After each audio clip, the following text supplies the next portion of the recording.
नमस्कार, capital TV के खास प्रोग्राम खबरों की खबर में आपका स्वागत है। दिल्ली राइट्स के ऊपर ईरान के विदेश मंत्री ने एक बयान दिया था, विवादित बयान दिया था, जिसमें कहा था कि दिल्ली के मुसलमानों को टारगेट किया जा रहा है। उस पर भारत ने एक सख्त प्रतिक्रिया दी थी और नई दिल्ली में ईरान के राजदूत को बुलाकर उनको बड़े सख्त लहजे में भारत ने ये समझा दिया था कि आप जो है भारत के अंदरूनी मामलों में हस्तक्षेप न करें। ईरान जो है भारत के अंदरूनी मामलों में हस्तक्षेप न करे। लेकिन फिर भी ईरान के अब जो विदेश मंत्री के बाद ईरान के जो स्पिरिचुअल लीडर हैं, उन्होंने आयतुल्लाह ख़ोमेनी ने एक बयान दिया है कि एक ट्वीट किया है उन्होंने, और ट्वीट में कहा है कि भारत का मुसलमान जो है वो ख़तरे में है और दिल्ली में मुसलमानों का मैसाकर किया जा रहा है वगैरह वगैरह, इस तरह की बातें की है। और इस पर पाकिस्तान के प्रधानमंत्री जो हर वो मौके की तलाश में रहते हैं कि जहां पे भारत को उन्हें घेरने का मौका मिले, पाकिस्तान के प्रधानमंत्री इमरान खान ने इस ट्वीट के लिए उन्हें शुक्रिया कहा और कहा कि कश्मीर में भी मुसलमानों के साथ बहुत ज़्यादती हो रही है और कश्मीर में भी मुसलमानों का नरसंहार हो रहा है, वहाँ भी मैसाकर हो रहा है मुसलमानों का। ये इमरान खान ने कहा है। अब जो है यहाँ पे बात जो है ईरान और भारत के रिश्तों की है। ईरान और भारत से रिश्ते ऑन एंड ऑफ हमेशा थोड़े अच्छे थोड़े बुरे इस तरह के रिश्ते रहे हैं, लेकिन ठीक ठाक रिश्ते रहे हैं। पाकिस्तान की तरफ ईरान का झुकाव हमेशा से रहा है। ईरान ने जो है पहले भी पाकिस्तान का साथ दिया है और बाद में साथ दिया, लेकिन भारत के साथ ईरान के रिश्ते ठीक ठाक रहे हैं। खास तौर पे व्यापारिक संबंध जो है ईरान के साथ भारत के, वो अच्छे रहे हैं। अभी भारत एक बड़ा प्रोजेक्ट जो है वो ईरान के थ्रू जो सेंट्रल एशिया, अफगानिस्तान में पहुंचने और रशिया तक पहुंचने के लिए जो चाबहार पोर्ट को ईरान के साथ मिलकर वो उसको डेवलप कर रहा है। तो ईरान के साथ भारत का संबंध जो है व्यापारिक संबंध ठीक है। पहले जो ईरान एक बड़ा ऑयल एक्सपोर्टर है, पेट्रोलियम का बड़ा एक्सपोर्टर है। भारत जो था वो 2006 तक दुनिया में ईरान के सबसे ज़्यादा पेट्रोलियम खरीदने वाले देशों में दूसरे नंबर पर भारत का स्थान था। भारत जो है ईरान से जो पेट्रोलियम खरीदता था, क्रूड ऑयल खरीदता था, वो दुनिया में सबसे ज़्यादा की लिस्ट में दूसरे नंबर पे था। लेकिन ईरान की जो कुछ उसके अपने न्यूक्लियर प्रोग्राम के ऊपर जो है यूनाइटेड स्टेट्स की तरफ और वेस्टर्न कंट्रीज की तरफ से जो सख्ती हुई और उसके बाद उसको उस पर पाबंदी लगाई गई, आर्थिक पाबंदी लगाई गई, उसके बाद कम होते होते होते होते भारत के साथ ईरान का जो तेल का जो व्यापार है, जो ऑयल है, क्रूड ऑयल का, वो कम होते होते अब 6वें स्थान पे भारत पहुंच गया है। भारत के साथ जो व्यापार था वो काफ़ी ईरान के साथ अभी भी मतलब 27 बिलियन डॉलर का था, लेकिन वो घटते घटते अब 17 बिलियन डॉलर तक हो गया है। ये भारत और ईरान के जो व्यापारिक रिश्ते हैं उसका है। तो अभी जो है ये ईरान ने ख़ास तौर पर ये भारत के अंदरूनी मामलों में सीएए के बाद जो है ये जो दखल अंदाजी करनी शुरू की है, इस पर भारत क्या कर सकता है। जाहिर है अमेरिका की तरफ से ईरान के ऊपर दबाव है, भारत के ऊपर भी दबाव है कि वो ईरान के साथ अपने जो व्यापार हैं उसको कम करे। तो भारत जो है, हालांकि ये बड़ा मुश्किल है भारत के लिए कि वो ईरान के ऊपर उस तरह से पाबंदी लगा दे, क्योंकि भारत ने भी एक बड़ा इन्वेस्टमेंट जो है वहाँ पे कर रखा है चाबहार पोर्ट से, और जो सेंट्रल एशिया के थ्रू जो जाने का रास्ता है वो ईरान से होकर जाना है। लेकिन फिर भी भारत के पास ऐसे बहुत सारे उपाय हैं, ख़ास तौर पर व्यापार के सिलसिले में भारत के पास एक बड़ा एक्सक्यूज़ है जिससे वो ईरान को के कान पकड़ सकता है, ईरान को ये बता सकता है कि आप जो है अपने हद में रहें, बाहर ना निकलें। अब ये तो रही सरकार की बात कि सरकार क्या कर सकती है, लेकिन ज़रा एक नज़र ईरान की और जो इनकी ईरान की जो चिंता है कि पूरे दुनिया के मुसलमान जो हैं भारत के मुसलमानों के लिए चिंतित हैं, ये ज़रा ईरान की भी जो हकीकत है उसके बारे में थोड़ा सा एक नज़र देख लेते हैं कि ईरान जिन देशों में, ख़ास तौर पर मुस्लिम देश जो हैं, उनमें ईरान की जो गतिविधि है वो किस तरह से ईरान की गतिविधि रही है। ख़ास तौर पर जो अरब वर्ल्ड्स हैं, जैसे यमन है, इराक़ है, सीरिया है, इन्हीं 3 देशों के आंकड़े को हम लोग देखते हैं। इराक़ में 2003 से जब अमेरिकी फौजों ने सद्दाम हुसैन का तख्ता पलट दिया, उसके बाद से करीब 3 लाख के करीब लोग मारे गए हैं। वायलेंट डेथ हुई है 3 लाख लोगों की। सीरिया में भी 2 लाख लोग मारे जा चुके हैं, इसमें भी वायलेंट डेथ की बात है। ये 2 लाख लोग जो हैं वो, और ज़्यादातर उसमें मुसलमान हैं, ज़्यादा मतलब 90% से ज़्यादा मुसलमान हैं। उसी तरह से यमन में जो हिंसा जो हो रही है, जो एक आपसी रंजिश की जो हिंसा हो रही है, उसमें भी 1 लाख के करीब लोग मारे गए हैं। इसमें भी ज़्यादातर मरने वाले मुसलमान हैं, यानी कि 99% मुसलमान हैं। अब ऐसे में ईरान, इन तीनों देशों में ईरान का मुदाखलत है, ईरान का हस्तक्षेप है।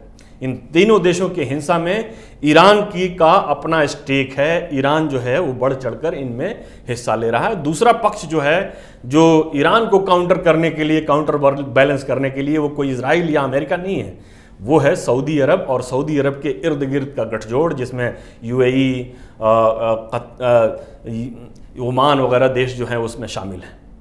ये 2 एक्सिस जो हैं बन के पूरे अरब वर्ल्ड में इतने सारी मौतों का कारण बने हैं। और ये अगर मसाकर नहीं है, नरसंहार नहीं है, तो क्या है? ये तो जेनोसाइड है। और दूसरी सबसे बड़ी चीज़ ये है कि जब इन देशों को, ईरान, सीरिया जो थी, सीरिया एक कंट्री ऐसा देश है कि जहाँ, जो एक बहुत ही खुशहाल देश था, वहाँ किसी तरह की कोई कमी नहीं थी। उसी तरह से लीबिया भी एक बहुत खुशहाल देश था। सरकार की तरफ से बेरोज़गारी भत्ता इतना मिलता था कि लोग बड़ी आसानी से अपनी ज़िंदगी जो है वो गुजार सकते थे बिना काम किए हुए।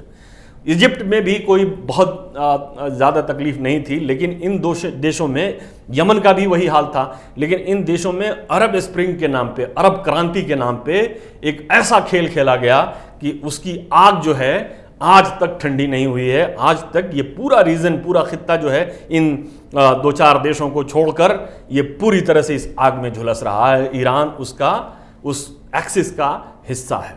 इराक में है, यमन में है, सीरिया में है। सीरिया की तरफ से वो सरकारी फ़ौजों की तरफ से है। इराक में भी जो शिया मिलिशिया हैं, उनका पूरा कमांड जो है वो ईरान के हाथ में है। वहाँ यमन में जो है हौसी जो रेबेलियन है, हौसी रेबेलियन के साथ जो है, वो रेबेलियस के साथ है जो ईरान है।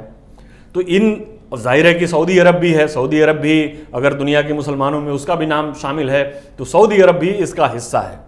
तो इस तरह से ईरान की जो एक मिली भगत है, उसने कई लाख लोगों को, कई लाख मुसलमानों की हत्या का कारण बना है। ईरान भी उसका एक हिस्सा है, जिसमें सऊदी अरब वगैरह वगैरह सब देश शामिल हैं। अब जरा पाकिस्तान की बात करते हैं। इमरान खान बड़ी बड़ी बातें कर रहे हैं, उनको भी हिंदुस्तान के मुसलमानों की चिंता सताने लगी है। वो भी जो खुमैनी का जो ट्वीट आया, उसके ऊपर उन्होंने अपनी भी रोटी सेंक ली।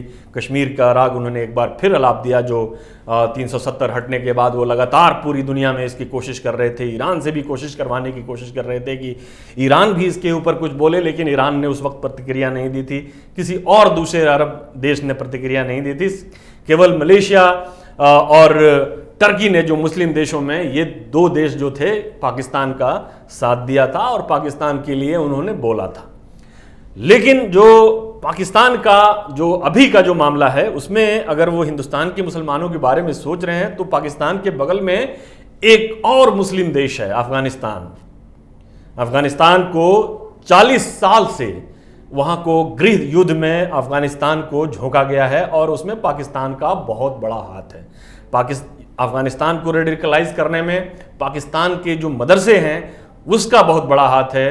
पाकिस्तान के जो इस्लामाइजेशन का जो प्रोसेस था ज़िया-उल हक के टाइम में, उसने अफगानिस्तान को एक तरह से हमेशा के लिए कभी न ख़त्म होने वाली युद्ध की आग में जो है झकेल दिया है, और लगातार वो युद्ध जो है जारी है। अब वहाँ पे ईरान जो तालिबान है, तालिबान ने करीब करीब आधे अफगानिस्तान के ऊपर कब्जा कर रखा है, और जो वहाँ की सरकार है, जो चुनी हुई सरकार है, एक सिस्टम बना हुआ है, उस सिस्टम के थ्रू चुनी हुई सरकार है। अशरफ गनी राष्ट्रपति हैं जो चुने गए हैं। उन्होंने जो अभी तालिबान और अमेरिका के साथ एक शांति वार्ता जो कतर में हुई थी, और उसके बाद वो शांति समझौते पे हस्ताक्षर हुआ था, तो उसमें ये भी तय हुआ था कि कैदियों को स्वाइप किया जाएगा, इधर के कैदी उधर जाएंगे, उधर के कैदी उधर जाएंगे। 5,000 जो अफगान कैदी, जो तालिबान कैदी जो अफगान सरकार के कब्ज़े में हैं उनको वो छोड़ेंगे, और अफगानिस्तान में के सरकार के जो 1,000 कैदी हैं तालिबान के कब्ज़े में हैं वो उनको छोड़ेंगे, स्वैप करेंगे। और इस तरह से दोनों पक्ष जो हैं एक इंट्रा अफगान डायलॉग के लिए तैयार हो जाएंगे। लेकिन ये इस बात को अफगान सरकार अच्छी भली भांति जानती है कि पाकिस्तान की नीयत हमेशा खराब रही है, और उसकी नीयत ये रही है कि एक प्रॉक्सी एक के थ्रू अफगानिस्तान में घुसा रहा जाए और इस पूरे क्षेत्र को एक डीस्टेबलाइजेशन के दलदल में हमेशा के लिए उसमें ढकेले रहना चाहिए। तो ये अफगान सरकार ये समझती है, तो उन्होंने तालिबान के सामने ये शर्त रख दी कि अगर आपको कैदियों का स्वैप चाहिए तो सबसे पहले आप अपना टाई जो है वो पाकिस्तान से ब्रेक कीजिए, पाकिस्तान को इससे हटाइए। ये बड़ी कमेंट्री है पाकिस्तान के ऊपर कि पाकिस्तान जो है मुसलमानों का नेता बनने की कोशिश कर रहा है, उसका एक पड़ोसी देश जो ओवरवेलमिंगली मुस्लिम देश है वो पाकिस्तान को ट्रस्ट नहीं कर रहा है, बल्कि पाकिस्तान को आईना दिखा रहा है कि आपने जो है यहाँ पे किस तरह का खूनी खेल जो है वो खेल रखा है और तालिबान के थ्रू आप कैसे उसको खेलना चाहते हैं। और जाहिर है कि अब आप जो है जो एक मुस्लिम देश का आप लोगों ने हाल किया हुआ है इन देशों ने, वो भारत को अगर लेक्चर दें तो ये बहुत माने एक बड़ी बात है कि भारत को लेक्चर दे रहे हैं कि सेकुलरिज्म और उसके ऊपर। लेकिन जो अभी जो ईरान का जो मामला है उसमें भारत का, हालांकि अभी आयतुल्लाह खुमैनी के ऊपर जो भारत सरकार का कोई आधिकारिक बयान नहीं आया, लेकिन ये तय है कि इनके ऊपर भी भारत सरकार एक सख्त प्रतिक्रिया व्यक्त करेगी, और सिर्फ प्रतिक्रिया ही व्यक्त नहीं करेगी। जिस तरह से मलेशिया के साथ भारत ने किया उस तरह से अब ईरान को भी, हालांकि भारत का स्टेक वहां पे ज़्यादा है ईरान के अंदर, लेकिन उसको कुछ दिनों तक बैक बर्नर पे डाला जा सकता है। ईरान के ऊपर भी भारत जो है कुछ न कुछ सख्ती ज़रूर बरतेगा। फिलहाल के लिए इतना ही, इजाज़त दीजिए, नमस्कार। अगर आपको हमारा वीडियो पसंद आया हो तो इसे लाइक करें, हमारे चैनल को सब्सक्राइब करें और हाँ, बेल आइकन दबाना ना भूलें ताकि आप तक हमारे वीडियो की नोटिफिकेशन पहुंचती रहे। आप अपना सुझाव हमें कमेंट बॉक्स में दे सकते हैं। हमारे साथ जुड़ने के लिए शुक्रिया।